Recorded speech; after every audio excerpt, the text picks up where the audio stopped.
Hey, everybody. Super excited about today. I am here to prove today that they say you can't choose your family, but I discovered that's a lie. So I'm going to talk to somebody today that has chosen to be family with me. And there's so much that we want to learn about him. And he is affectionately called by Augusta Nation as Papa Payne. I don't know if he's old enough to be called Papa Payne, but he dubbed himself that. So if you could, first of all, introduce yourself, your name and where you're from, and a little bit about your childhood. Yeah, so my name's Ryan Payne. I live in Texas. My locations are in South Texas. They're in the Gulf Coast. So Corpus, Christi, Rockport, Portland area. I'm originally from Maryland. I was actually born in Delaware, but I was raised in Maryland until about fifth grade. My dad worked for DuPont in Delaware. He got transferred for work down here. So that's how we ended up in Texas. Single mom. She worked a little bit when I was younger, but for the most part, stay-at-home mom. I got three half sisters. We're all 8 years apart, so we range in closeness. As far as my oldest sister, I think is 43 or 44. I'm 36. My birthday's tomorrow. Oh, how exciting. Yeah, they come quick, don't they? Yes, it's great. The best part about a February birthday at the end of the month is every time you have your birthday, it means spring's like right around the corner. So if you made it to your birthday, you made it through winter. That's awesome. You also know the hardest part is coming ahead right after your birthday. Yeah. It's kind of like the last hurrah. You can enjoy it and then buckle down. Yes. So your childhood, was your mom around a lot, or how close were you to your sisters? What was that like? Yeah, my sisters, I wasn't super close with. Like, we lived together, but we're 8 years apart. So when I was 16, one of them was 8. The other one was a newborn, right? So not very close to the youngest one at all, the one that's 16 years younger than me. Like, she just graduated high school. But she's my dad's half sister with my dad. So my parents are divorced. My stepdad, essentially, I grew up with him, traveled to Texas with him, and my biological dad stayed in Maryland. So are you still in touch with both of them? Yeah, I talk to my biological dad occasionally. Not that much, to be honest. Every once in a while. I would say once a month would be a lot. Okay. Probably more like 3 or 4 times a year. I remember you telling me that you were pretty close to your one sister, that she basically took care of you quite a bit of the time. Is that true? Yeah, so my oldest sister, Amy, actually my Rockport GM is his wife. So oh, wow. Isaac's wife, Amy, is my oldest sister. So she was 8 years older than me. So when I was around 7 or 8, she was 15 or 16. So she's the one who babysat, drove you around. We didn't have a ton of money because that was kind of before my mom met my stepdad. So we had one income pretty much. There wasn't much in the way of child support coming in at the time. So if ever, it just is occasional, you know. Mm-hmm. So if I was good all week, she would take me to the dollar store and let me pick a toy, a G.I. Joe or something. So that was your incentive to be good for the week, was you knew you were going to go to the store and get a toy. And she'd buy me that with her money. I mean, I remember her having a few odds and ends jobs, working at a gas station, being a night clerk at a motel, you know, things 16-year-olds do. Now she's an LVN. She's been a nurse most of my life. Wow. I'm so glad she's still in your life. How do you think that kind of childhood contributed to the kind of man you are today? Well, I always knew, for one, what kind of dad I wanted to be, because I knew what kind of dad I didn't want to be. Right. And I always knew I wasn't going to be poor. That was it. I wasn't doing that. Did you see some kind of value in money and getting somewhere? At what age did that realization come to you? I think I've always been someone interested in making money. I started in 3rd grade. We would go and buy our 4th grade big sacks of lollipops, like 50-pound bags. We'd get them in Progreso in Mexico because we'd go down there on like bus tours, and then we started going on our own, like crossing over. And I'd bring them back up here, and I would take 2 backpacks to school, and I would have one full of those, and I would sell them for 50 cents a piece, and then my books were in my other one. So I started doing that in 4th grade, and then it moved on to other things. Throughout all of school, I was always selling something. Were either of your parents entrepreneurial at all? Not really. My dad briefly started an electrical business. He's an electrician, instrumentationalist. He had it for, I'd say, a year or less. And he said the reason he got out of it, I was just talking to him yesterday about it. We were wiring up a hot tub he's helping me with. And he said he hated dealing with the people, the customers. Like getting the bids and then your stuff's not there, then something has to change. And he's like, I just hated dealing with the people. It's easier to go work overtime and not deal with anybody. But he started it when they, at some point, they cut all overtime. Well, certainly he never got to the employee part like we are. So he didn't even get past the customers. Yeah, he got to the customers and he was like, I'm out. It's not for me. Oh, my word. That's crazy. So you're really the beginning of the whole entrepreneurial thing in your family. It's kind of like you broke a cycle there and started something new. And some entrepreneurs are made, I would say, from a lot of hard knocks and desires to get somewhere. But it sounds like you were born that way. Yeah, I never got to meet my mom's dad.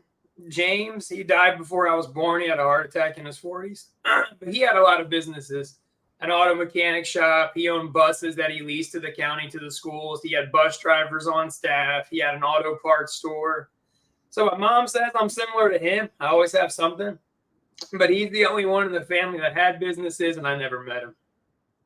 So I do have his desk nameplate. I have that. I actually just got it when I went back maybe a month ago. I went back to Maryland and found it in my grandma's garage. They're getting ready to tear her old house down, and I dug that out and it fit in my suitcase. That's pretty cool. Yeah. So when I think of you and your childhood and the man you are today, the man I knew was twice the man you are. You're half the man you used to be from when I met you the first time. Can you tell us about that journey? Yeah, so I've always been a big guy. In high school, I was always over 200 pounds. I probably graduated high school around 240 to 260, give or take. And then, you balloon after that. I don't know how fast I hit 300, probably within a year being out of school. And ended up getting as high as 400, 410. You don't weigh yourself every day. So I weighed myself at one point, and the first number was a 4. And that was a trend. You hit 3 and then 325, 370, whatever number you tell yourself. And you're like, well, if I hit that, then I have a problem.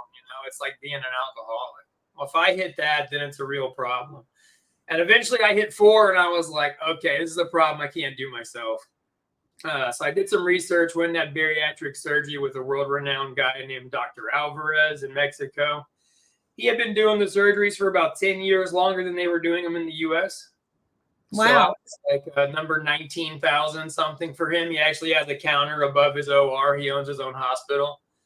The whole hospital is one family. The dad's on the top floor. He does like appendix removals and some other stuff. And then the brother's right below that. He's plastic surgeon. And then my surgeon was bariatric. And then the other brother does some other kind of surgery. So the family owns this whole city block. The hospital, the rehab center are all fully brand new. And it's just all the family doctors. I don't know. It's wild. That's incredible. How did you start to be getting overweight? Was that just like a habit of everybody buys big bulk of everything at Costco? If you were doing Costco then, if they had it where you live, something like that, or just expected in your family, everybody ate a certain way, like most of us, and you just keep on that path? I would say it depends because, I have sisters that are skinny and I have sisters that are big. So it wasn't like the whole family was one size or the other, like you see a lot. Yeah. I was probably the biggest, but then, I had a sister that had a softball scholarship. So, it wasn't like it consisted in bad food in the house or no good food. I will say when we were younger, we were pretty broke. We lived in a single wide trailer in a trailer park with the one income mom. And so you didn't always have a ton of food options, but we always had food, whether it's ramen or Wolf's chili or lasagna, spaghetti, something, whatever. You go from spaghetti to leftover spaghetti sandwiches to Wolf's chili, so whatever, but we never went hungry. Yeah. Did that any of your childhood, like towards when you got, through puberty, middle school, high school, did it affect you being heavy? Do you think it had any impact on your friendships? No, I think I was like Chris Farley. I just took the role of the jolly big guy and rolled with it. Like if someone had a problem with you, I just told them like, yeah, I'm fat. Like, what else do you got? Everybody knows I'm fat. So, whatever. But besides that, I played sports, always had friends, I was active, I was in lots of groups and programs. I was in everything from starting in high school football to choir and theater. Wow, It that's didn't awesome. matter. I did what I wanted to do, and I was friends with everybody. I just love that. So it was just a personal decision that you decided. Was it because you had kids that you decided to have a change? Yeah, I think at the time my daughters were probably, let's see, they're 11 and 13 now, so like 7 and 9. Yeah, And so, you want to go to their weddings and stuff. And I was like 400 pounds at 31 years old, probably not a long life. right.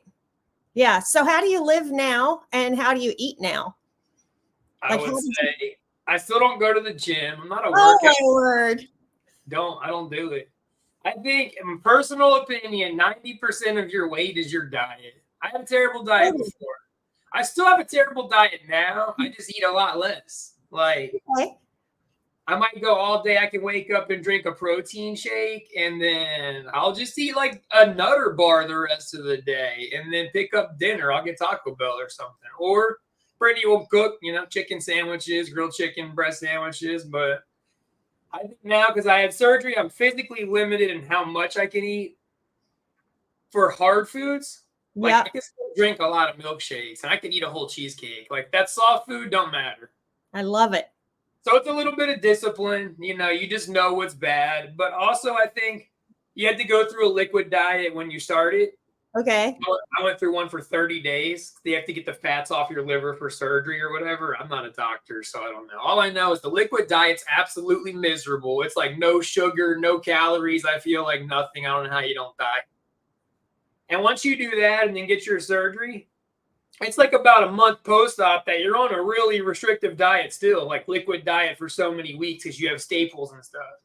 So after almost 2 months of only being able to eat like chicken and beef broth, you almost lose the food's appeal. Like, it's just, I think what I noticed I broke is that I don't enjoy eating anymore. To me, it's just something like I ate yesterday because my hand started shaking. My blood sugar was like 53.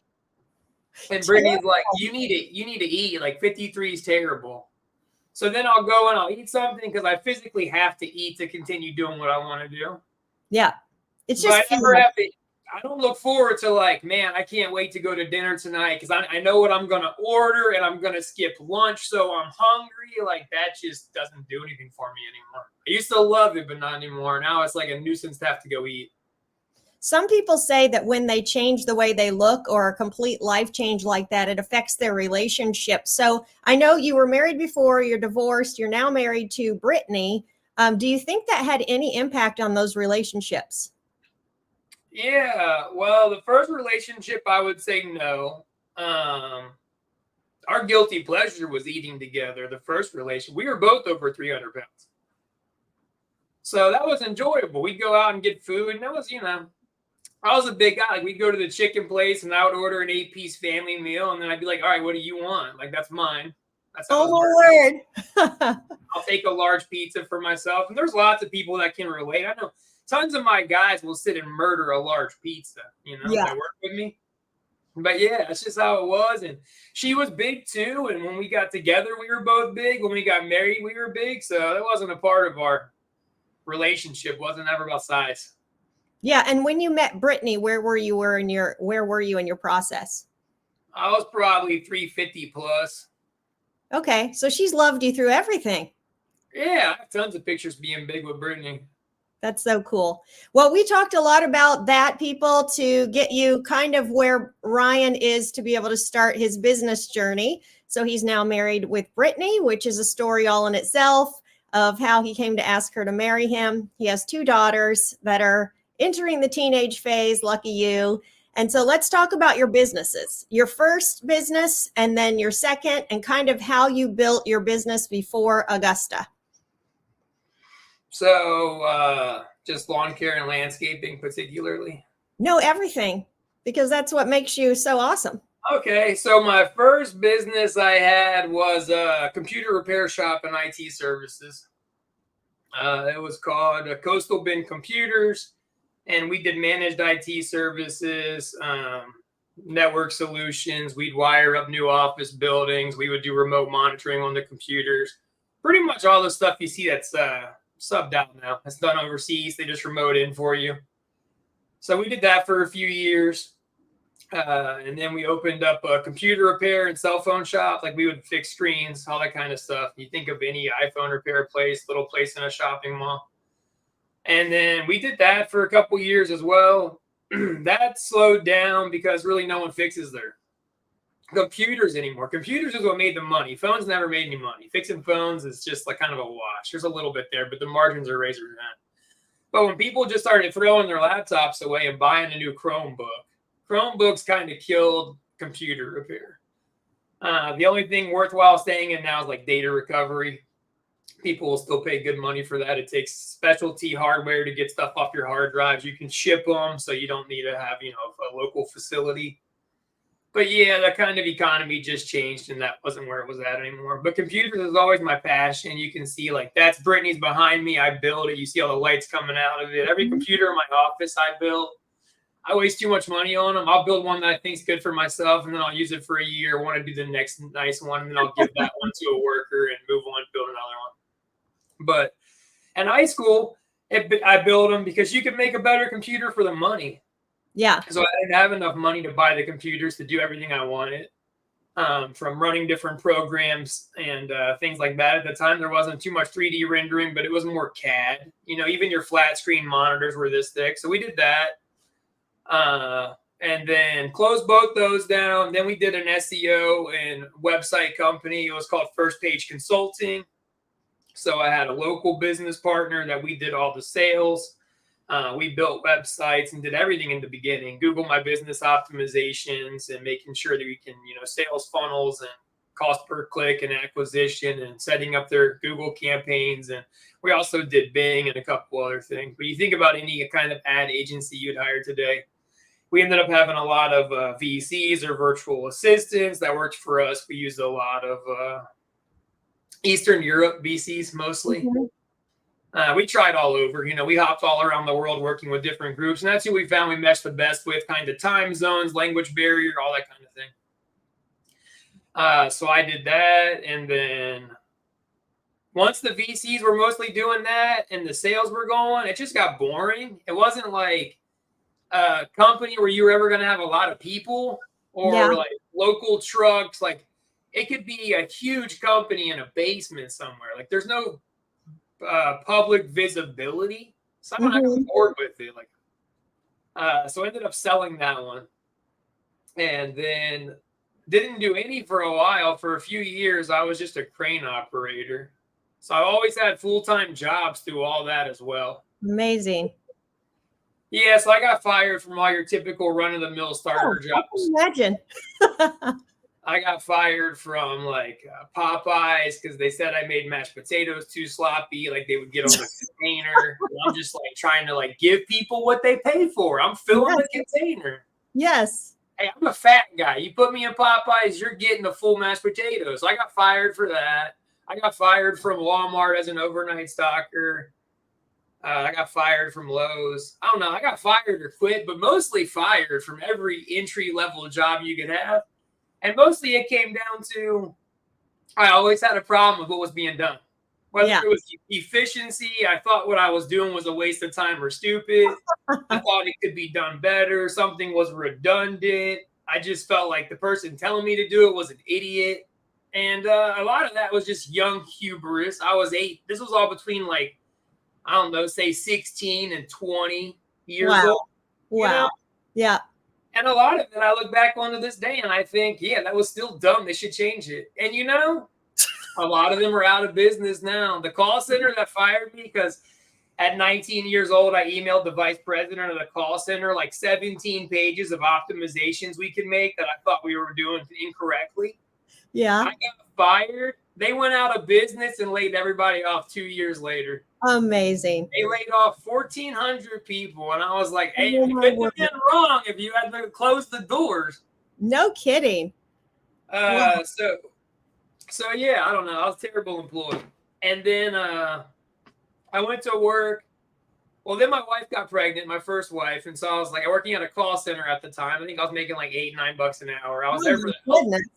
I was there for the health insurance because she was pregnant. I think I was like 20, 21, give or take, right around there. And so I ended up staying there for 2 full years because we went from one pregnancy kind of right into another. Mm-hmm. So it was just doctor visits, what have you. So I was driving 45 minutes to make like $8.50 an hour, but it was the only place that had good health insurance down here. So I did that. When you jumped into real lawn care, because that was something that was easy entry. I never went over your education if you went straight from school to business. Yeah. So I went to a few different universities, didn't finish any of them. You were saying I kind of started a trend for my family. Like I was the first one to not go to college. Oh my goodness. So that's the trend. I went to 3. I wouldn't say I dropped out of any of them. The last one, I just quit going and never went back. Like I never officially filled a paper to terminate. I don't even know how it works. I just quit going. I just said, I'm not doing it no more. I finished paying my student loan. And I guess the school figured out I wasn't coming back. I have no idea. So was the reason you jumped into a new business is because it was something low barrier to entry and you knew how to do, or you could figure out at least? Yeah. So what happened is like 2021, we got pregnant. I was in the call center, knew we had to do something. So then I started working on my computer certifications, like Network Plus, different Cisco certs, all those you need. If people do it, they know what I'm talking about, all the different things. Back then, that's how it was. This was like early 2000s when that stuff still mattered. So I did that, ended up getting fired from the call center job because you're not allowed to use the internet or put USBs in your computer. And that's how I was getting my certifications, was through a USB in the work computer in the call center. Yep. And so they called me in the IT security people's office and said, hey, was this you? And I was like, yeah, that was me. It's on this USB. Explained how I got around their firewall to use the internet to do Oh my goodness. I figured if you're full transparency, you probably are okay, you know? Yeah. But I got fired. Just got fired. So add that one to the list of ones. I left there, I walked out and it was a super sunny day. I can still remember like blue skies, green palm trees, and I felt like a free man. It was the best I ever felt getting fired. I was like, this is fantastic. So then I left there and I took my test and got my certifications. Got a job with those locally. Okay. So I got a job working with HP remotely, HP computers, doing remote tech support and warranty sales. So what they would do is they would transfer people to the company I worked for that were out of warranty, but they wouldn't tell them. So they thought we were going to help them for free. So first we had to tell them like, no, you're shit out of luck. You need to pay this much money, then we can help you. Mm-hmm. And I really love that because I had one of the highest close rates, like 35 to 40%, which for that was awesome because you're just having angry people dump when your computer's broken. They think they have a warranty. You're just giving them all kinds of bad news. So I did that for 2 years. It was a work from home job. And then I don't remember if I quit or got fired from that one. All right. So the lawn care. And well, you started a store too. Yeah, so I went from that to the crane company. Yeah. The crane company, I went to a local computer repair store called G-Tech, did that for a little bit, got fired from there for breaking my no-compete agreement because I was still fixing computers on the side. Yeah. I wasn't making enough money. So I went in, I had a website and everything. They're like, is this your site? And I was like, yeah, again, fully transparent, got fired. And then I was driving home. I saw the crane company was hiring. And I was like, man, crane companies have to have a lot of money. So I just drove in there, asked to talk to the owner. I actually got to speak to him somehow. It was a smaller company, maybe 15 employees. And I told him, like, hey, I don't know anything about cranes, but I'm great at computers. I looked up your website's terrible. Your phone system in here is terrible. Give me 90 days. I'll build you a new website, fix your phone system, and figure out how else I can help you. And he started me at $18 an hour. I just talked myself into a job that wasn't even posted online. Got a little office. It was a closet. We turned it into an office. I ended up staying there for 8 years, learned how to do inspections, training, certifications, parts, and operating all types of cranes, fixed cranes, track cranes, crawler cranes. And I went in there knowing nothing about cranes, just needing a job. I got fired and I was like, can't go home without a job. Wow. That's so the crane company was in between my house and the tech company I got fired from. Phenomenal. Phenomenal. So what happened next? Yeah, so I was there for just under 8 years. 10 days before Christmas, they called me in to permanently lay me off, which I guess when you get higher paying jobs is how they fire you. Yeah, for sure. Everywhere else just tells you you're fired, but there was a permanent layoff. So it was 10 days before Christmas on my oldest daughter's birthday. Oh my goodness. It was a very quick meeting. They told me don't come to the Christmas party. That was the one thing they wanted to make sure I knew. Everyone getting fired wasn't welcome at the Christmas party. Oh my goodness, that's terrible. Yeah, so I left there and decided I'll never work for anybody else again. I felt like, because, after your younger years, I was a terrible employee, or, maybe I gave my opinion when I shouldn't. I got fired everywhere, but there I really was like, this is a great opportunity. I'm lucky to get in the door. Somehow I talked myself into this. Like, I'm not going to mess it up. My kids, like, this could be different for my kids. Yeah. So to do it for 8 years, really give it your all and then get laid off because, they sucked at business. Not my fault. Yeah. Yeah, I learned that later. I'm like, man, if I ever lay my guys off, it's because I screwed up. Yeah, for sure. Yeah, or you're in a seasonal business, but where we're at, lawn care is not seasonal. So if I lay someone off, it usually means we had a problem. Yeah, for sure. Yeah. I know that you love people and you're great with people. So is that why you thought you could run a business with customers and employees? Well, I just knew I was never going to work for anyone else. That was number one. And my other main driving factor was I wanted to create jobs because I knew I would always be a boss better than the guy who just fired me because he was a nightmare, apparently. I was like, dude, if you treat someone like that who was loyal for 7 or 8 years, we got to make better jobs out there for people. For sure. So I had started the company while I worked for the crane company. Like the last 3 years I was there. We had it on the side. So my cousin Jason worked for the city as a water department, and he got laid off 3 years before I did, about 3 years. So I figured he could mow yards. So I had a background with computers, web design, marketing, the marketing company. And I was like, well, I could do all that and get you yards to mow. If you could go mow them, this could work. So I started it. It was called Texas Lawn Pros. I bought all the equipment. And I kind of started doing it October of 2016, like getting the website made, Facebook logos, hats, software, like watching YouTube, Jonathan Potoshnik. At the time when I was watching, Mike wasn't really on there because Mike was watching at the same time. Like 2015, 2016, like he's trying to restart Augusta after the dump truck. I'm trying to figure out how we're going to do it. So we're kind of watching the same people. The Lawn Care Millionaire and Jason at Alabama Lawn Pros and, just a lot of them. And I'm more the business centric, the numbers, your budgeted hours, hourly rate, your math, close rate. Like, give me the formula to build I need the blueprint, right? So the numbers help me build the blueprint. Yeah. I was never the guy, that liked watching people mow. Not to knock anyone that loves it, but I don't know how people can just watch people mow tall grass. Maybe because I've been doing it for 8 years now. I'm just like, yeah, whatever, they're mowing. But so do you believe in hiring people that are smarter than yourself or know how to do things you don't know how to do or want to do and putting them in places to succeed? Yeah, I think either one of those is true. If I can hire someone that wants to do something I don't want to do and they're smarter than me, that's amazing. Let's do it. Let's go.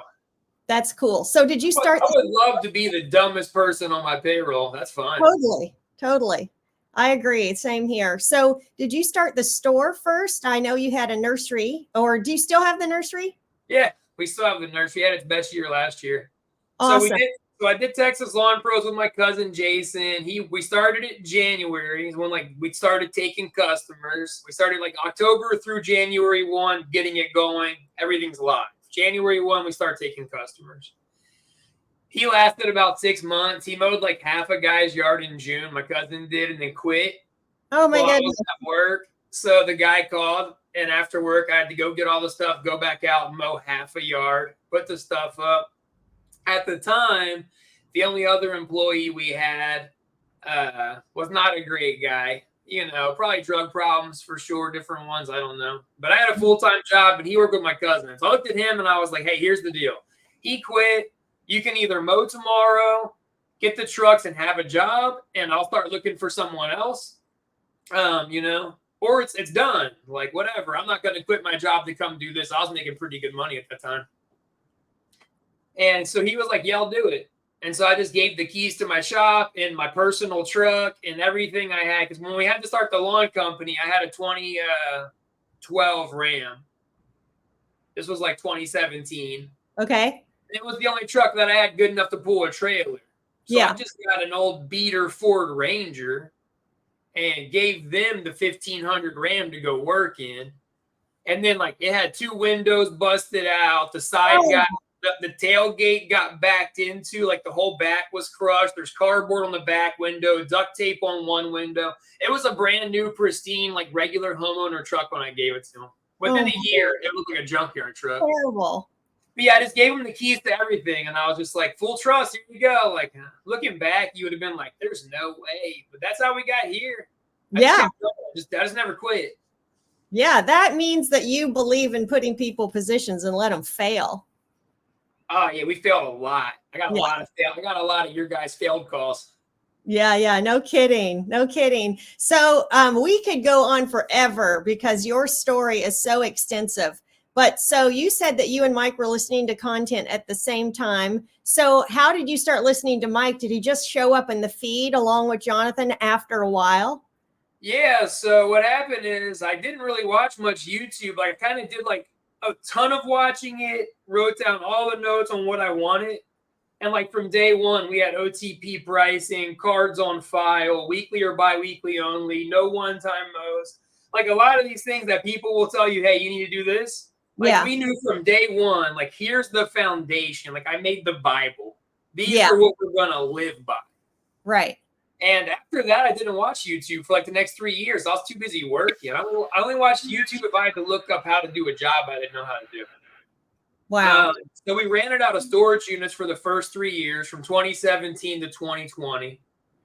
That first year, and when I had the full-time job, my cousin was there for part of it. We did like 111,000 out of the storage units. The second year, we did 262 while I had a full-time job. Wow. The third year is my first year full-time was our third year. That's when I got laid off at December. We went from 262 to 680. Oh my goodness. That's a ton of growth. Sounds very stressful.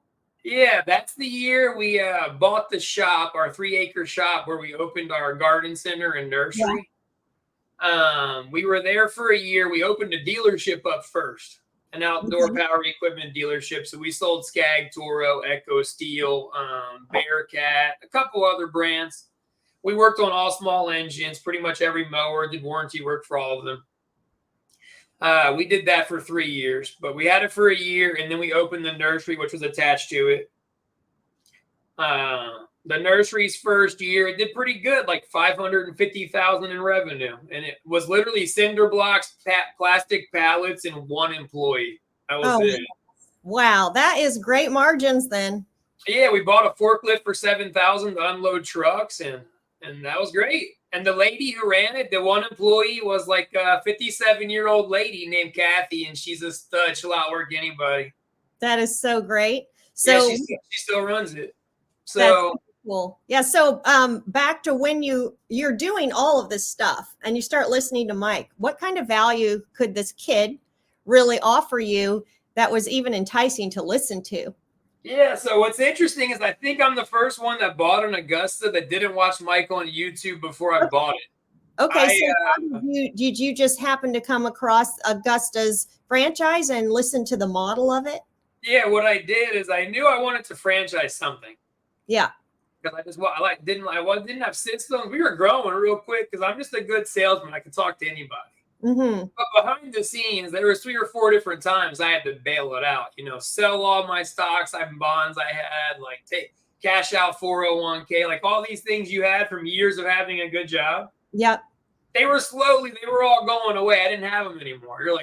we messed up and I would go sell some old trucks we had or whatever. Like, and then, but you realize like the fat kept getting, like we had less room for error. Yeah. The mistakes started getting bigger and costing more money because we had so many more people. We got up to like 30 plus people. And so I started looking at franchises. So I just Googled, lawn care franchises, and you got all your typical ones, US Lawns, Ground Guys. They're easy to find if you just search for them. Yeah, for sure. And then I just started comparing their fees, and pretty much anyone that had a percentage were out. And that was everybody but Mike. Amazing. Because I was already doing around, I think it was like 1.1, 1.3 million at that time when we joined. Yes. I wasn't giving a 6% or 8%. I was like, no way, get out of here. And yeah, so I saw Mike's was a fixed fee. Okay. And so I read over it. I thought everything looked good. I did my introductory call. And I guess because me and him were kind of like, he was researching for Augusta the same time I was researching for Texas Lawn Pros. And you can tell based on when we talked, our phone systems, we both started with Grasshopper. And then as we got close to hit a million, we went to Ring Central. Yes. I started with Yard Book and he started with Lawn Pro. But at $1 million, we were both using Service Autopilot. For sure. We both used Gmail, Google Workspace accounts for our company emails. We both used Google Drive. We both took videos in Google Drive. Like every software box, how we did quotes and just it was uncanny. Like our companies being halfway across the country from each other used on the exact same software to the point where we had a system where we did OTP quotes. So every yard was priced by the size. Okay. So we had budgeted hours for every size yard. Like we would tell you 8,000 square feet takes this long. So our original version of P4P is I even have Excel sheets from 2017, 18, 19, and 20 before we joined where we had our P4P because we would tell the guys, hey, this yard's a 27-minute yard. You get 27 minutes no matter what. If it takes you 16, you get 27. If it takes you 40, you get 27. That was the difference. We didn't have a base pay. We just told them, like, in a way we did because, we really did it because at the time we were still 1099. So that was just it. I would give, hey, you mowed these. Here's the minutes for all of them. And usually they were making more money, right? Or the system would fall apart. It wouldn't work. People wouldn't keep coming to do it and not get paid more money. 100%. So then when Mike explained P4P, it was like very, very similar. Like 1/3 was almost the exact minutes we were already paying for our yards. And then he had the base pay and a couple ways to make it easier to do every day with the software. So very easy to add on it. But like from the phone systems to the website we both knew performance pay was where the future had to be. It was the only way to be competitive. And so I felt very safe joining because it was like honestly like joining your identical brother. I was like, we're on the same mission. Yeah. Well, the struggle that a lot of people have, which is completely understandable, is why would anybody like yourself who would probably get where we were just by watching free content for years, why would you think you needed to join? Yeah. And I don't think anyone should give a percentage away. It's the reason I don't own another franchise because every one of them wants a percent of gross revenue on either. I think they're too greedy or I'm too selfish, but either way, I just can't stomach it. Yeah. And when I tell people about our franchise model and how the whole reason behind it was Mike said, we give out all this free content. We know it will make people successful, but they don't listen. And so he said, what if we create a system that they have to buy into? They have to follow the systems and then they will make money. But he said, there's no way we're doing it unless it's a fixed fee. And his attorney said, you're completely out of your mind. Nobody does that. He said, we won't start a franchise unless you write it up that we could do this without charging a percentage. Yeah, I can say if it wasn't a fixed fee, I would have never joined. But yeah, when I had my introductory call with Mike, I think I had saw maybe less than 3 hours of his YouTube content. Because obviously, once you start looking at a franchise and you see Augusta, you Google Augusta, like you're getting YouTube, right? So that's when I first, like one night I looked into it, watched like 3 hours of Mike's content. Yeah. So you're going to have guys that are listening to you now, and they're going to say, I still don't get it because you are using the systems. You could continue to use the systems if you want. but there has to be more depth to why you would join. And you've shared that with me a couple times before, which was like the final thing that helped you join. And this would be where a lot of business owners, I would say, would have to think through to end up joining. So what was that for you? Well, there was a couple of driving factors. One of the big ones was we had already beat all of our local competition. Wow. We went from nowhere to the largest company in town by far within 4 years. And I'm very competitive. So I was like, there's got to be a bigger pond, right? I need to find a bigger pond. Yes. Without competition, I get bored. I'll go do something else. Yes. So that was number one. Number two is my calls were being taken in my dealership, which is very chaotic. So yes. Command was very appealing. I wanted to be full service. I will say that that's the reason why. If that was the only reason I wanted to join today for Command, I wouldn't join again. We still use them part-time, but it didn't work out kind of how I thought it would in the beginning. Exactly. And then the third reason was Texas Lawn Pros was a terrible name. It was great if I wanted to only be in Texas. Yes. I loved it. It was very red, white, and blue, Texas pride, conservative, Republican. Donald Trump was running for president in 2016. I started the company right after he won. So I was like, if my trucks can just look like we love Trump in South Texas, we're going to be popular. That's just where we're at. Yeah. Yeah. So that's what we did. We just went all in, red, white, and blue, super in your face, like pro-America. And so around the time I joined Augusta, I was thinking, man, I really want to own some locations outside of Texas, but like I cannot put a Texas Lawn Pros in Tennessee. It's just not going to do as good. Like I think there would be people who would definitely hire us. Like, man, I'm from Texas. Even if we cost twice as much, Texas people would hire us. Yeah. So I started looking at franchises because I was like, well, they already have a name or whatever. And I'm not a golfer at all either. I didn't even know Augusta was a golf thing. I thought it was just the capital of Georgia. It might not even be I'm not a geographer. Maybe just a big city in Georgia. I have no idea. Yeah. So was it the emotional part? Was it that you wanted to be like knit with somebody bigger than yourself to make this happen? Did you really love people, love building systems, and thought that you could contribute? Or was it more like, I want to be a part of something bigger than myself? I wanted to be a part of something bigger. I wanted to be a part of something competitive.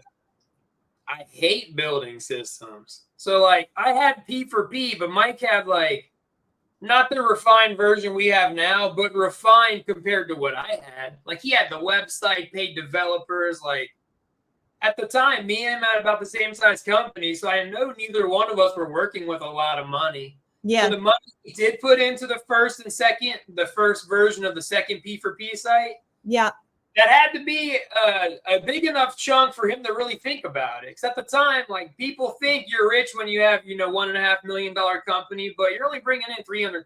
So even if he paid 30 or 50 or whatever for that first P4P site, I knew at that point in time, like he was taking it serious because that was a large portion of his money. This was, 6 years ago, 5 years ago.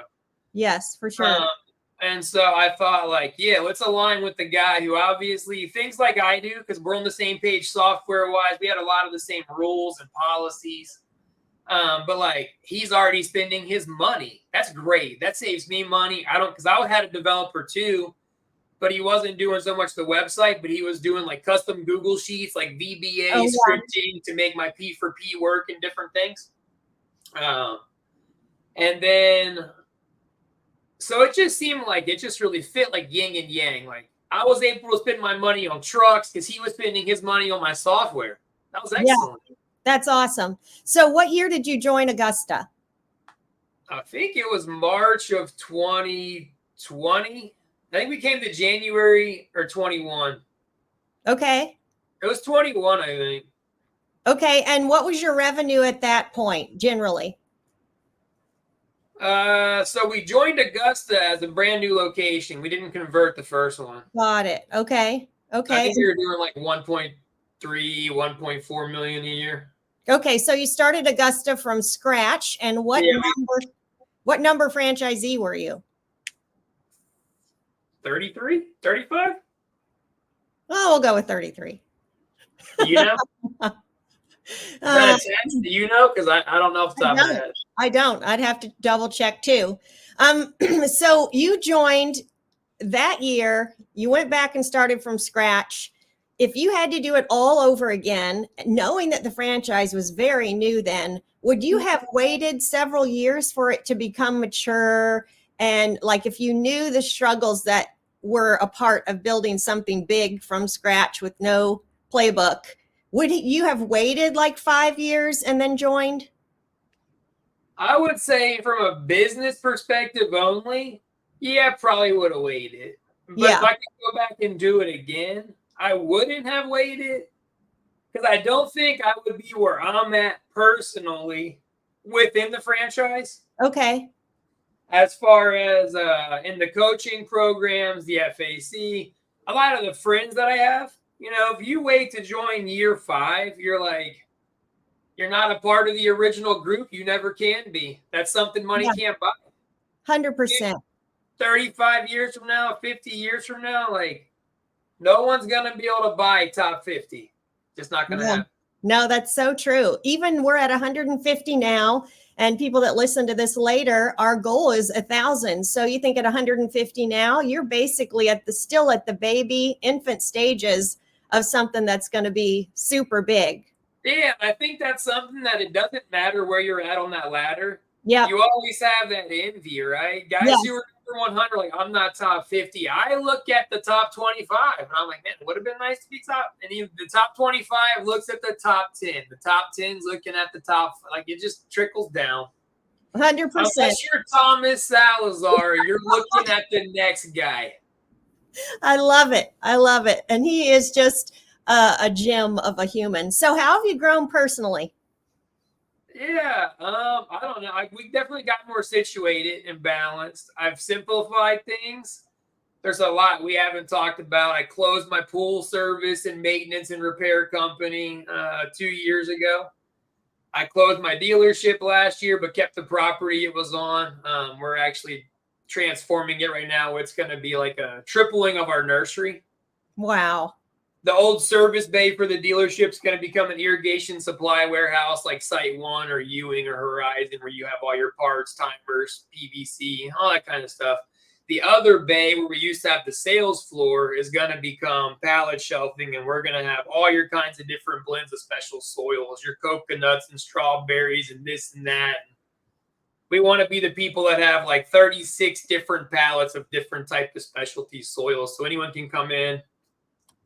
The inside store where the dealership used to have the counters and all that, it's going to become an extension of the nursery where we're going to have training classes. Nice. We're going to have people come in, like we're going to have clay pots we order in bulk, and we're going to get plants from outside, and they can bring a bottle of wine with their friends. We'll have probably 8 to 10 people, and they'll put the pots together, plant the plants, paint them, all that stuff while they have their bottle of wine, and then they can go home painting with the so Swiss. awesome. I love that.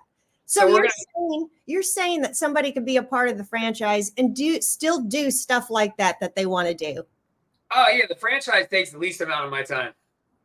I pretty much work at my nursery now. I was in my dealership last year until I closed it. The franchise, I go to Monday morning meetings. I alternate between our 2 shops. We don't have our 3rd shop yet. Right now, Rockport's splitting one because we have 3 franchise locations. So we're looking for land for the next shop, but I just kind of rotate Monday morning meetings, and the Rockport shop shares land with the nursery, so I see them frequently. And pop in. I can talk to them, see the guys come in and out, but they are on different sides of 3 acres, so the guys can easily leave without you catching them. I don't see them every day. And then the Corpus guys, I see about once every 14 days unless something comes up. But Joe, the GM over there, does a fantastic job. Isaac does good in Rockport. And we got LaChristian in Portland, and then we have the GM of the nursery too. So I'm not on the schedule as far as hey, Ryan has to open Saturday or cover for this shift. I just go and just ask them whatever they need help with, and mostly talk to customers, help load cars, whatever. I just chat to people. I'm just there as the owner. Come talk to the owner. I love it. So after you started your first one, how long was it before you started your second? A year. Okay. And what about the third? 2 years. Okay. And did you decide to start the second one because you felt like a GM or somebody from your internal team could run it? No, I mean, I pretty much at the time was still kind of running them. Okay. Our GM for the first one quit in the first 9 months, and he ended up going back to the field. He still works with us. He's just not a GM. We're going to try again one day. He's a young guy. But I went ahead and converted because the whole point was to get one naming convention. Okay. Because at the time, my office still takes all the calls. So we were taking Texas Lawn Pros calls, Augusta of Corpus Christi, LCW, which was Land Construction Water, our high-end outdoor living design build company, and dealership calls on the same phone. You would pick it up and the screen would tell you what company they were calling. So you had to read it so you could say. So the first goal was, hey, let's get all the mowing to Augusta so they can at least just say Augusta. And then we switched our dealership name to Augusta Outdoor Power Equipment. We rebranded that so they could just say Augusta and it would still work. Yeah.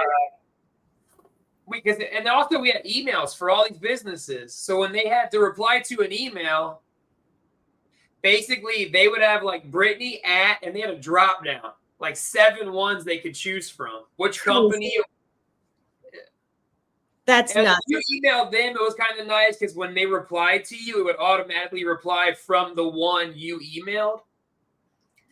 But it was had problems. Like our phone system, when you make an outbound call, because we were in the dealership, our caller ID was the dealership number. So we're calling all of our follow-up calls for the lawn care for all 3 locations, but they're getting the dealership caller ID.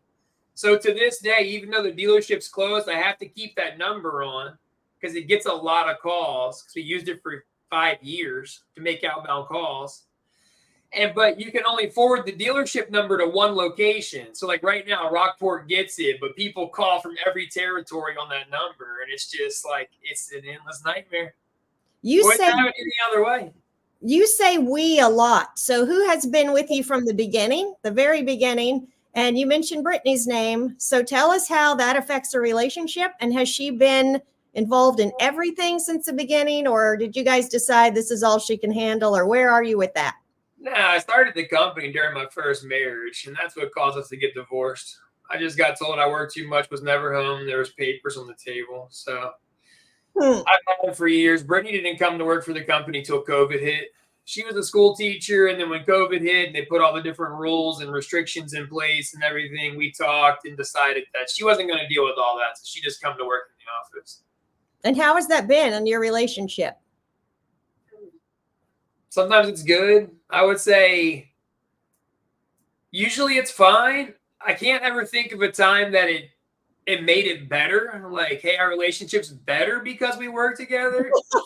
No kidding. Yeah. But yeah, right. Like, I don't think it has like the plus side, but you can definitely get to where it doesn't have the downside. Like, right.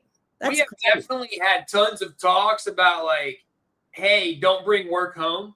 Yeah. And it's not just her telling me or me telling her. It's whatever one of us is tired of work coming home, telling the other one, like, hey, remember because there's times too where like she'll tell me like, hey, don't bring work home. And the next day she's talking about it. Like she broke her own rule. And then I'm like, hey, remember you said that? So like, I would say it's not ideal, but it can be done. I can tell you for 10 months last year, my truck was in and out of the shop, just had the worst luck ever. And so we lived together, worked together, and carpooled for 10 months. My goodness. And that was very difficult. That's nuts. I think if you've spent that amount of time with anyone, I mean, pretty much 24/7, like there were times where I could take a company truck at the shop once we got there and go run errands or something. But I was driving home with her. We were at the house at the same time. Yeah. So moving up to today, Command Center is a reason that some people even joined the franchise. And there were people in the top 10 that joined for Command Center, and it looked 100% different. There wasn't a ton of offerings. The whole structure of it was not even developed. Neither is it that way today because we're on the beginning of everything. And you said you had a plan to join for that. But if something's growing from nothing, there's going to be a ton of failures to the top.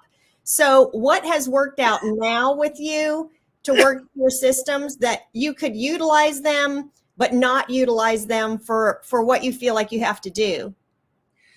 Yeah, so I feel like personally, the Augusta model is probably going to evolve over the years where at 800,000, you start getting office staff and go basic, like they're just taking inbound calls. You're doing Yes. all your payroll, your emails, your routing, you're answering every question.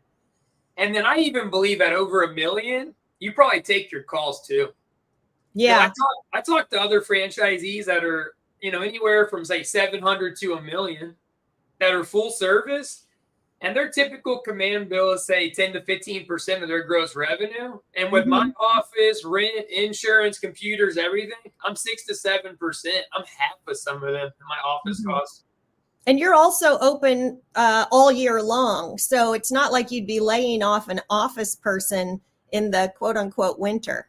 So that's a determining factor. I would say we could lay off our whole office because like me and Britney could run it all winter, right? We could just buckle down 2 months out of the year because that's probably our 2-3 months. But we don't. We just don't want to have like we find that consistency in your staff from 1 October to the next April is the number one factor in how well you're going to do that spring rush. How much work you're going to get, how much you're going to capitalize, how many, just your efficiency, not going back for errors, like whatever you lose in the winter, you make up for by being able to just hammer spring rush. If somebody buys the growth model, they can just choose like an a la carte menu of what they want to do, what they don't want to do. So somebody might be asking you if they joined Augusta, would there be enough benefits without using Command Center? Like if you bought all the separate things that Augusta can offer for you, is it still worth $1,200 flat fee to be a part of it with all of the exposure and branding? Yeah, so the reason I joined is even without Command Center and the factor at all, if you look at the time, I had service autopilot. So we had a negotiated rate with Clearant.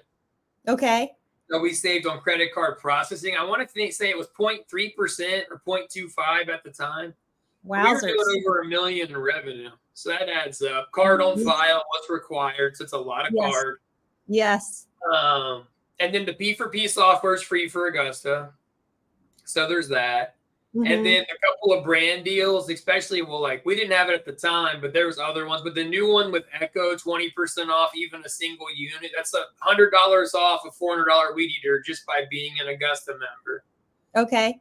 But even without that, just the few perks we had back in 2020 or 2021, it offset the $1,200. Just the credit card for me, the difference was like $900 a month in credit card processing savings. Yeah. So even fumbling around in these infant stages, if that's something that's going to be big, you're kind of part of the group of people that are helping develop what will become later. And as I always say, those people that come later and come in and have everything all dialed in for them will have stood on the shoulders of a whole bunch of us that ground it out with each other and made it so nice for them to have entry. Yeah, and I think it's nice because there's nowhere else that I could think of where I can have a feature develop that I want in the future. Like I know right now we're fixing bugs and there's a roadmap, and there will always be a roadmap, but in the future there's gonna be time to fit in like an Augusta feature. Like, hey, maybe one of my GMs are like, I would really love a button here on the dispatch board that did 100%. that. Yes. Like that's where I think, the reason I wouldn't have wanted to wait 5 years and I wish I was number 7 is, the lower the number you are, the better you can tell Mike, hey, I would love a button here, buddy. Totally. Yes. Help a brother out. I've been around a minute. Yeah. So the whole reason I want to turn a corner now, and the whole reason I wanted to talk to you today is because I got to thinking that sometimes people wait till the hard times are over. They wait till they're years down the road and they do this recon of the struggles in the beginning.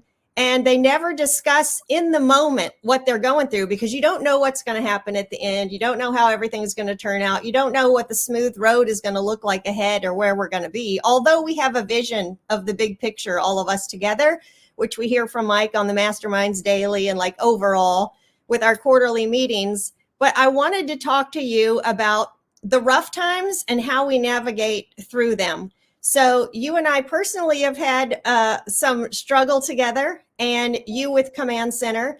And you started at the beginning by saying you were never a good employee, and you were always forward thinking. You were seeing these things ahead that should happen, and it's so frustrating. And so you and me, it's mainly with Command and what channels do we go through and all that. And you were up here not long ago. Actually, you were here for like the last 2 or 3 trainings. Yeah, 2 trainings, I think. Yes. I don't know if there's been one I missed unless there was a reason when I've been to the last 2. Yeah, so you came again to the training, however many years this is later, 5? 3? 3? Okay, so 3 years later, you're coming with GMs and you're listening to all this training again, which is now evolved. It's always gotten a little better. Yeah. And you came again because we had Augusta Nation. Well, first of all, you're part of the FAC, which is the Franchise Something Council. Advisory Council. Yes, Advisory Council. And that's because one person cannot answer all the questions and be the all in all, and doesn't want to be the one that is the only voice for Augusta Nation. So Mike brought you on as an advisor, and you do speak to a lot of people wanting to come in and franchises themselves. So you have a voice in the franchise. So any kind of frustration you have with me at Command or the whole, it goes, you still have connection with Mike and Liz and Lee personally, personal phone numbers and all that. So at the last training, you and I, we had to sit down. We must have been, 2 feet from each other? Yeah, regular table. Yeah, our faces were close together, and I'm like dialed into you. There's people around talking, and I'm like, oh man, can we please talk? And so it was great. It got heated. It's like, you're frustrated that this is what you need to see. This is what I don't like. This is how I don't get responses. And then I was like, you're going to be a coach for these people, and we got to get on the same page and make sure that we're giving out and like on the same page. More like we say, oh yeah, we can fight in the backyard. We can hash it out like we're doing right now. But how are you and I going to behave when we leave each other and still love each other and represent each other? And that's where I come down to the saying that we actually did choose to be family, because I signed on to be with Mike to build this thing no matter what. And you signed a 10-year contract. So we're kind of stuck together. And so how are we going to navigate through the very worst of times and still keep it together and still stay close and united? Yeah, Augusta's biggest secret is they make you sign the contract before you meet everyone, So if you had met Liz, you would have been like, not happening. No, I'm just messing around. I don't know. I mean, I'm a firm believer when you make a choice, you do it. You just go. Like, you only live once. Whatever's going to happen is going to happen anyway. So why do it half-heartedly? Like, if we're doing it, like, I want to win the awards. Let's fully test it. I think we'll look back as locations keep getting bigger and bigger. And I'm kind of the one pioneering how to have your own office at scale, how to have more than one office person, how to make the email flow where Command can check your box and you can check your box. How can they take calls when all your workers are locally on the phone, but you don't want to miss a call. So you can still take advantage of having them available in their hours, right? Yeah. And making sure that your staff and them are trained as close as possible so that they can read our notes, we can read their notes. Like, it's a lot of work to work together. And I think it's because there was no one before me. The only one who figured out how to have his office work with Command was Mike before me, because his office turned into Command. Yeah. Well, actually, it started, and then Liz had the same struggle as you had, because it was very elementary, like nothing hardly before I went over there, just very basic. And I had all those feelings that a new owner has, like, absolutely not. They can't take my calls. They can't do my emails. They'll never do it like me, on and on. And when I got my first bill, I hit the roof because it was so expensive. But I grew 30% in the beginning when I started using them. Yeah. See, for me, it was always nice because I know the hard part for a lot of people to grow Yep. Giving up control. Like Yes. they can't do my emails. They can't mow the yard like me. They're not going to trim. Like I always had a full-time job. Yeah. So I never had to, from day one, I was just like, yeah, it's done as good as it's done. Like if there's a problem, we'll deal with it. I never had to take that leap. I never had all the control that I had to give away. It was just, I gave them my truck and they ruined it in like the first 6 months. You're just like, this is our new life. All right.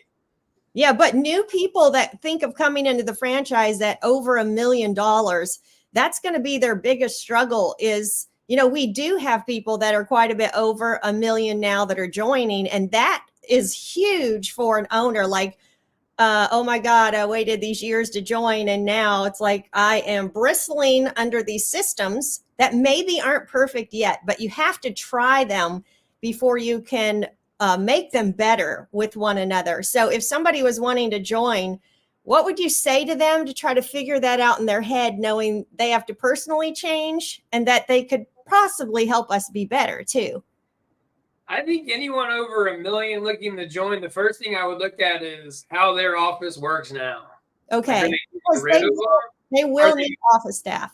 Yeah, are they going full service? What's their office going to keep doing? Like, look at the list of tasks command can do. Who in your office is taking each one? Because at that size, all command, in my opinion, should do for you is inbound calls.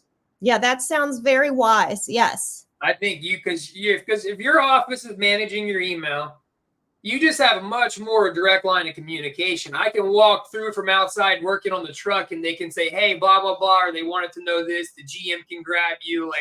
And all my locations calls come into like my own command. It's one office for all three. When I have 10 locations, it'll be one office. Yes.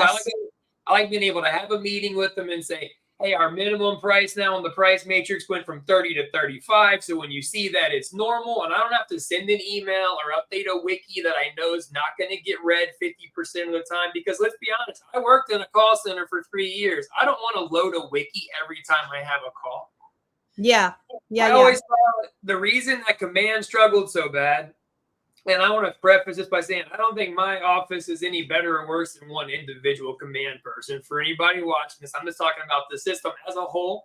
Yes. And it struggled so bad with consistency and delivering a good, consistent product to us. Like I had a project my first year. I had dump truck loads of dirt and 18 wheelers of sod dumped on a project. The lady called and canceled, and command just didn't do it right.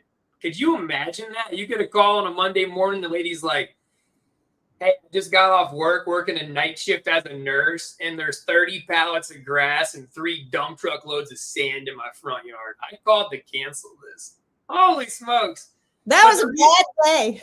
But the reason that stuff happened is because, in my opinion, Mike was not firm enough with everybody in the beginning. I think it should have been much more black and white as far as rules for the franchise. Like, your billing is this. Bi-weekly is this much more. Like, I don't know how you could ever make a call center when you're like, hey, yeah, you can pretty much do what you want, paint your trucks yellow, slap this sticker in there, and they'll figure it out.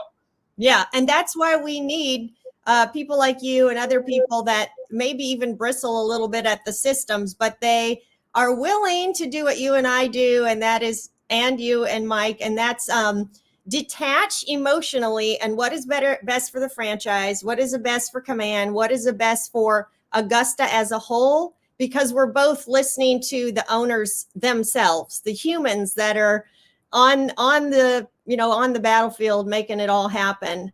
So I am so appreciative that you have worked with me and that we are able to fight it out in the backyard and that you make me better. Like, I've never run a command center. I was an operator running the actual office that did all this like you guys do, and then moved into this role because the franchisees needed it. And so we started from nothing to build it. And exactly like you said, Mike's an entrepreneur. I make happen what he wants. And that mistake we made that day, did we pay you back for it? Mike offered to mail me a check for anything it cost me, but I didn't take him up on it. And that employee that made that happen that day, it was such a learning experience. Like, every time we fail, we hadn't done that yet. We hadn't failed that way yet. And so we learned from that. That employee was devastated, wanted to pay us back. And we were devastated because it was the first time it had happened, right? Yeah, and the poor employee probably has no idea what it actually cost, you know? Well, Like, they do, because I told them. yeah, I was just thinking back then, I was like, that's a bad one. But then I kind of realized too, at the time, we did the biggest locations. We're always the oddball. We're out here doing $180,000 job this week. You know, not in 1 week, but that's what their guys are on wrapping up.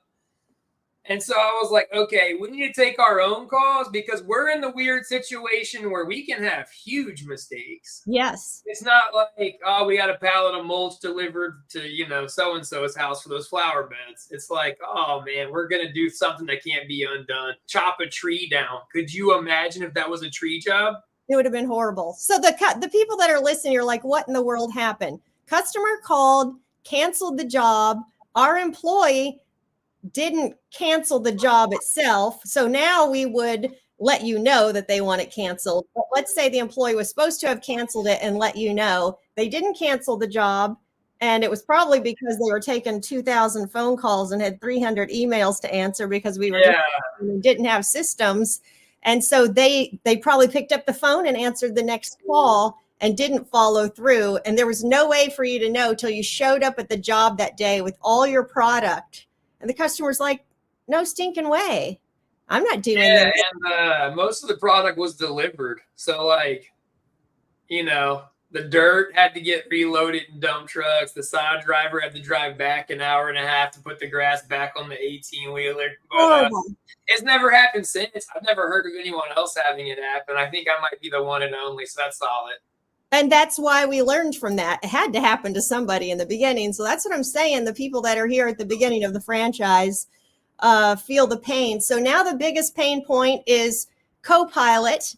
And you and I are both the people that use Service Autopilot for years and years. I don't know about you, but I loved Service Autopilot. I was a pal. There's so many things we use that we don't have now, but we're making it work.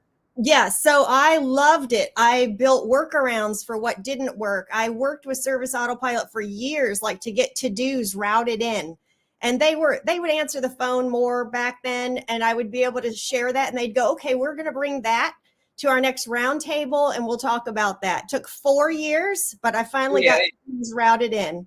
They don't fix anything there. I'm not saying their customer service is the worst, but like, I explain it to everyone. You know, you have that really old program on your computer that all your friends have told you there's a new, better one. And yours, you know, that one button doesn't work. But if you go to the menu and you click here, you can get the box to pop up. Like, it's like your comfortable pillow. You know, everything. We learned workarounds and we taught workarounds to the franchisees. But it's like we are in a dark time right now, just because we are in the midst of trying to push forward all that stuff that you and I liked and that we believe that we want implemented, everything. And there's a whole list. And like you said, and then there's a wish list. And so, but pushing them all made a lot of bugs for the people in the future that listen to this. And so right now we got to fix the bugs before we can push the features that Mike promised. And then he also realized he made a mistake by promising when they would be happening. And you and I are right in the midst of it. Command using it, franchisees using it. What's your mentality right in the middle of this time to reason through what you and I loved about SA and kind of want it as we're going into the spring season? But I will add that I've never wavered one speck. People hate me. They hate Mike. But I never once wavered that we need it. So how do you work through that in your head? I would say it takes the most of my time right now is with technical support. Yes. My biggest frustration with it is communication. I hate that it takes so long. I like the new WhatsApp one. Yeah. That'll be good. So hopefully that's nice.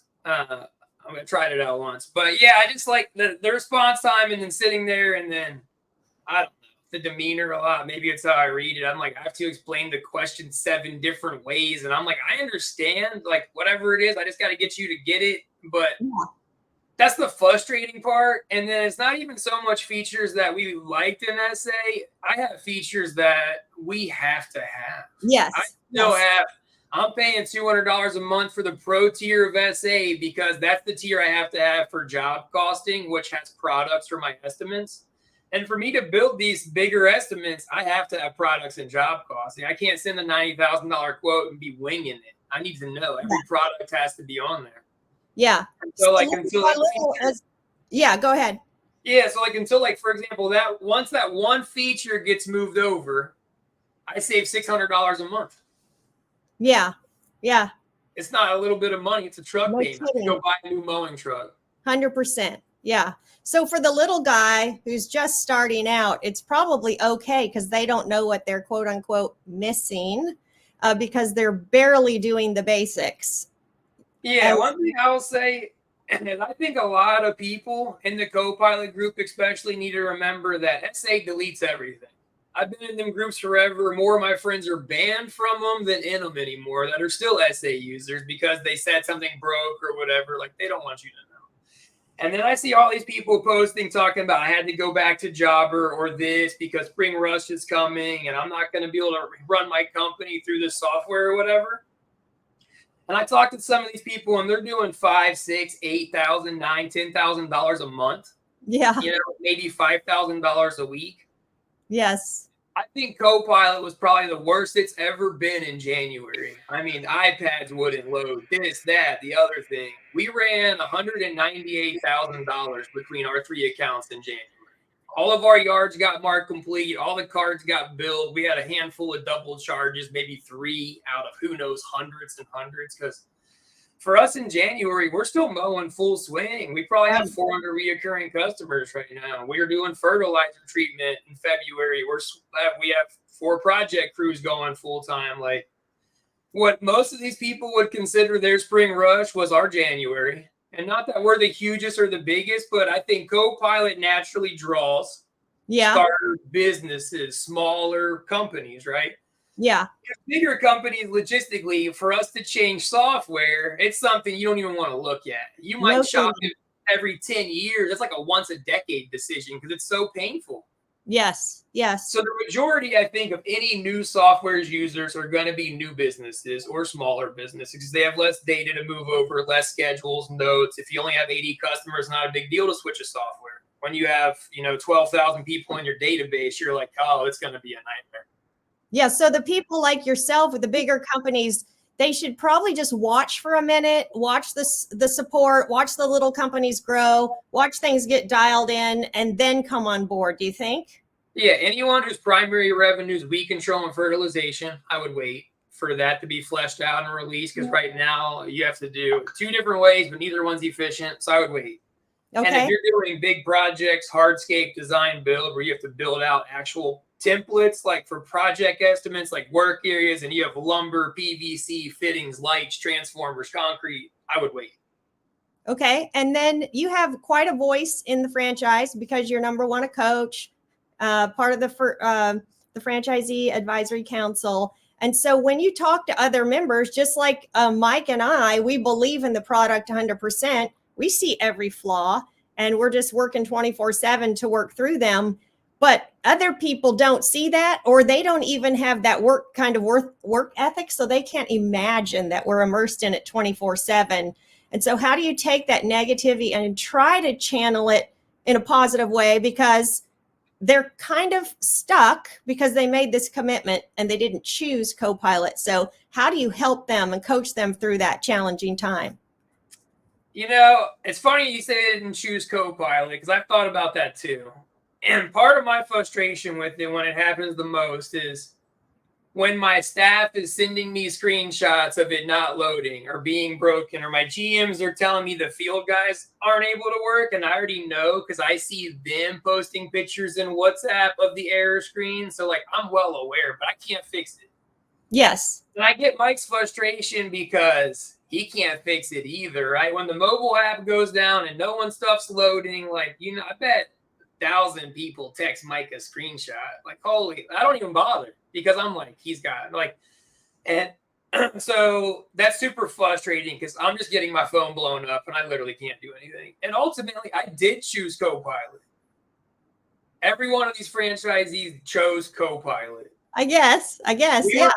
You could say we were forced. Like, the reason that we did it is because we were told if you're not in Copilot, you can't use Command. And here was the rub for us.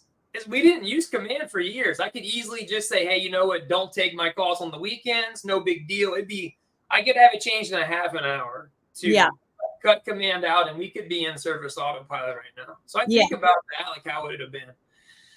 The reason I switched is because while I don't need to use command, if I'm going to be a coach, I need to be in so many of the systems. People are going to ask questions, like in the FAC, like, how's this? Well, if I never deal with command, and that's half of another owner's problems, then I'm not a very good coach.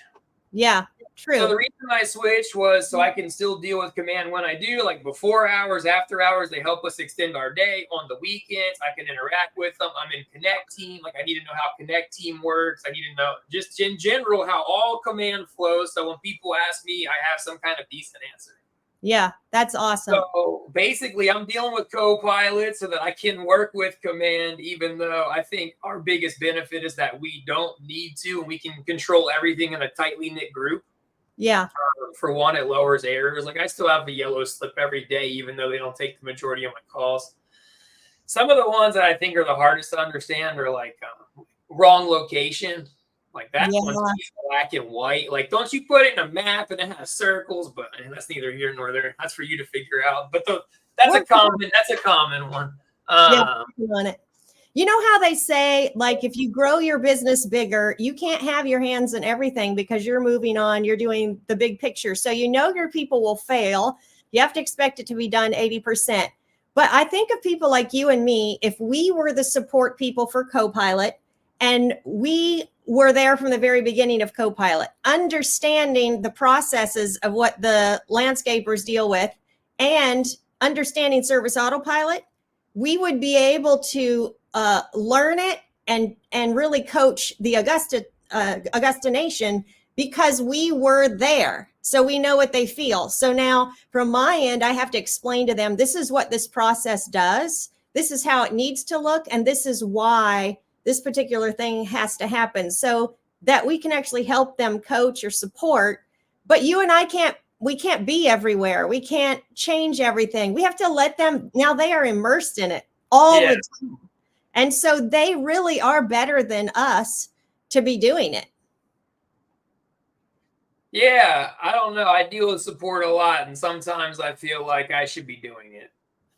I'm oh my gosh. I don't know. That's one area that I think Copilot could, and I don't know if I'm told it's not a language barrier, but I swear, you read some of my chats and I'm like, there's just no way. If it's not a language, then we have a real customer service problem. Yes. Like, so we actually have recently.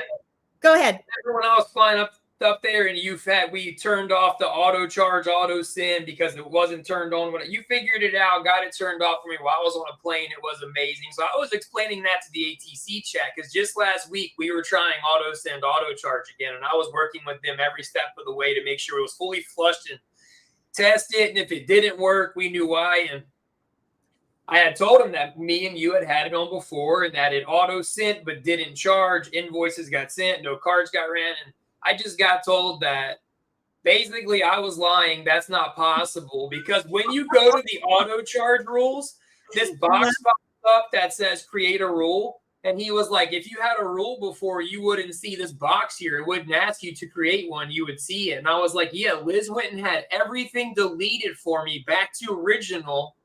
Yeah. He was like, that's not true. And I was like, okay, then I don't know. I'm just trying to tell you what happened. Yeah. And that's only because you and I understand the process of, okay, we're going to send all these invoices this month, and then we're going to do a separate thing and charge cards. And so we know there's a way to send them all without charging cards. And we know there's a way to send just paid invoice receipts. So all that being said, I am still 100% convinced. I'm excited. I meet once a week with the person who's in charge of all of those team members to work on the team building part, the communication part. And so we hope to see that improve over the next while because Mike doesn't have time to do that either. So he's got somebody in there that has built systems, helped other companies, and she's really phenomenal. So she and I meet, we do a lot of like training ourselves to make everything better. And so To wrap up today, can you tell us the kind of content that you listen to, if any, Audible books, people that are mentors, training you do, continued training to better yourself? Yeah, I mean, I go through a ton of Audible books, probably about, I would say when I'm hitting it good, one a week. If I want to mix in some music, like in the summer when the weather's nice, Yeah. maybe one every 2 weeks. And then I like the Joe Rogan podcast because Yeah. you never know who's going to be on there. It could be a philosopher, an astronomer, or a comedian. So I kind of like to mix that in, but I don't know how you could do 3 hours every single day. No kidding. That's a lot. And then usually I always have a skill I'm trying to get better at, whether it's learning Spanish or editing videos or getting a license or a certification. Yeah. I always try to have one thing that I'm working on because I don't really have hobbies. I really don't hunt or fish anymore. I don't have a lease. I don't have a boat. I don't golf. So Business is your thing. yeah, business was my hobby, right? I had a job when I started my business. So I'm doing what I wanted to do. Yeah.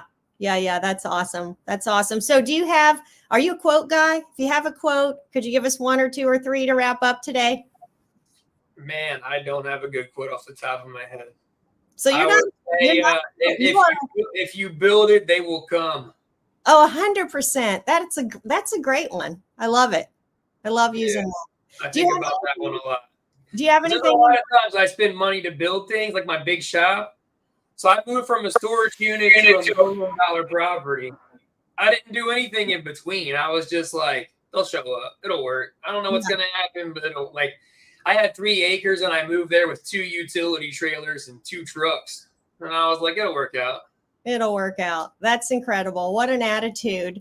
Yeah. So in closing, would you like to share with anybody? It's now often you have a platform for all landscape owners, all people that are even in other service industries that are thinking of Copilot, but mainly my focus is joining Augusta or wanting to be a part of it, or even running their business. Do you have anything you could say that's encouraging if they're starting out?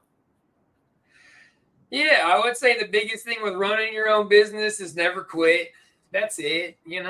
That's all I did. I'm not special. I'm a college dropout and got fired from everywhere. And I just never quit. And, last year between all the businesses, we did a little over 5 million. This year, we'll probably do the same with one of them closed because the others are going to grow. Mm-hmm.